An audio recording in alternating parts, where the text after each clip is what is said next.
young family in Midtown New York had employed a nanny to help care for their young child, and she did so ever since the day he was born.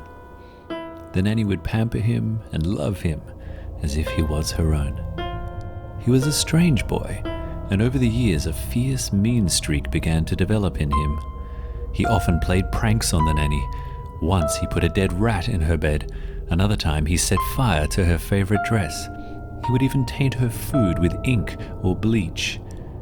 Regardless, the nanny saw all these things as him just being a playful child, and there was nothing he could do to sway her unconditional love for him. The boy knew this, and he loved the attention. However, this all changed when a new baby entered the household. The nanny could no longer spend every waking moment with the boy, and he hated that. The boy, wanting the nanny all to himself, took the newborn and drowned her in the bathtub in a cold and calculated way. When the family found the drowned child, they were devastated. The mother, inconsolable. They couldn't understand how this could have happened. That was until the boy spoke up and said that he saw the nanny drown the child. The nanny couldn't believe what she was hearing. The parents, not suspecting their innocent child could have done this, immediately turned their grief and anger towards the nanny and sent her to her room to wait for the police to arrive. Hours later, she took her own life. She was so completely heartbroken by the child's betrayal and loss of the infant that she became overwhelmed with sorrow and felt the only way out was to end it all.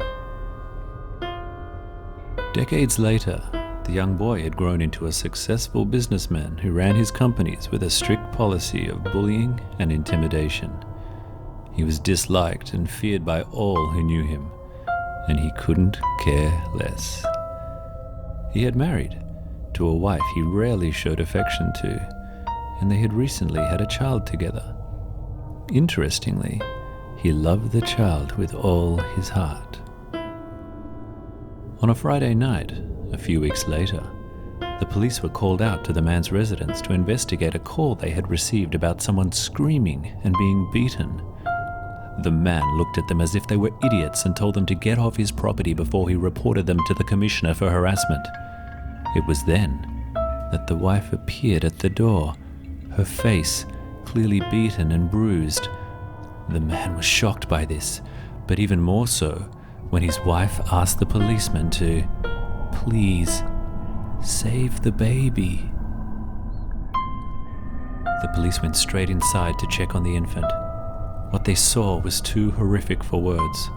The abuse that had occurred would scar them for the rest of their careers. The man was arrested and sentenced to life imprisonment without parole, forever left to rot in a cell.